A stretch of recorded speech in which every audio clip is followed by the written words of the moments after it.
Hi అండి. Welcome back to my channel ఆహా వంటిల్లు. ఒక మంచి ఆరోగ్యకరమైన రసం చూపిస్తున్నాను చూసేయండి. చాలా ఈజీగా చేసుకోవచ్చు అనమాట.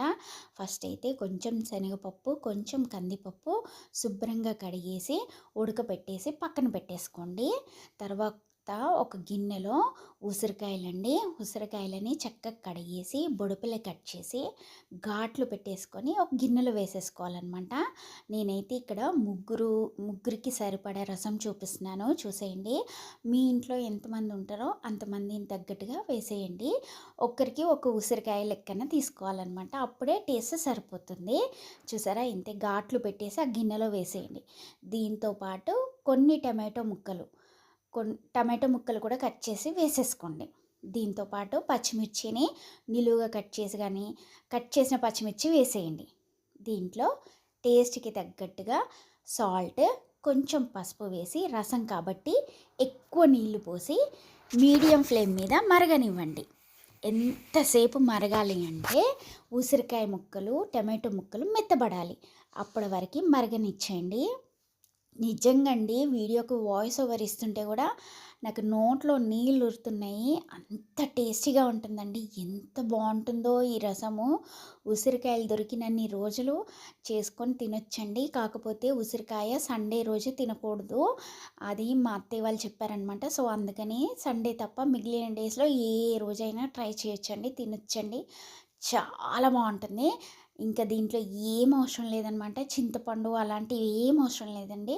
చూడండి, ఇంతే మంచిగా మరగనివ్వండి. మరిగినప్పుడు ఇంకా ఇట్లా కొంచెం కలర్ చేంజ్ అవ్వగానే ముందు ఉడకబెట్టి పెట్టుకున్న పప్పుని ఒక 2 గరిటెలు వేసి ఇందులోనే కొంచెం రసం పౌడర్ వేయండి. నా దగ్గర అయిపోయింది, సో బయట నుండి తెప్పించి వేసాను అనమాట.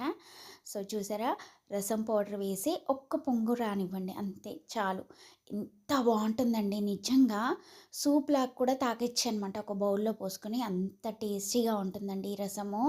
ఇంకా చూసారా, రసం పౌడర్ వేశాక చేతి నిండా గుప్పెడి నిండా కొత్తిమీర వేసి ఒక్క పొంగు వచ్చాక ఒక మంచి తాలింపు పెట్టేయండి దీనికి.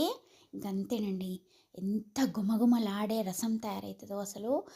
ఎంత బాగుంటుందండి. ఆరోగ్యానికి ఆరోగ్యం, టేస్టీకి టేస్టీ. చాలా బాగుంటుందండి.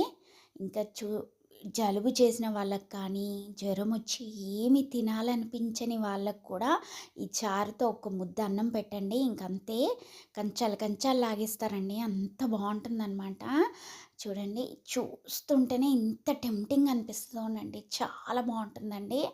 ఒక బౌల్లో, కంచంలో కాకుండా బౌల్లో అన్నం వేసేసుకొని, అన్నం మునిగేటట్టు చారు వేసేసుకొని చక్కగా ముద్ద ముద్దకి ఉసిరికాయ ముక్క పెట్టుకొని తింటుంటే అబ్బా చారి గారు, ఇంకా జీవితానికి ఏం కావాలి చెప్పండి.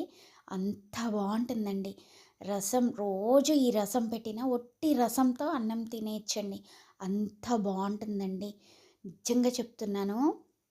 చాలా అంటే చాలా బాగుంటుందండి ఈ రసము. నన్ను నమ్మి మీరు ఒకసారి ట్రై చేయండి. ఏదైనా ఫ్రై కర్రీతో కూడా ట్రై చేయొచ్చు. చాలా బాగుంటుందండి. చూసారా, థ్యాంక్ యూ ఫర్ వాచింగ్. మీరు ట్రై చేయండి. ఉంటా మరి.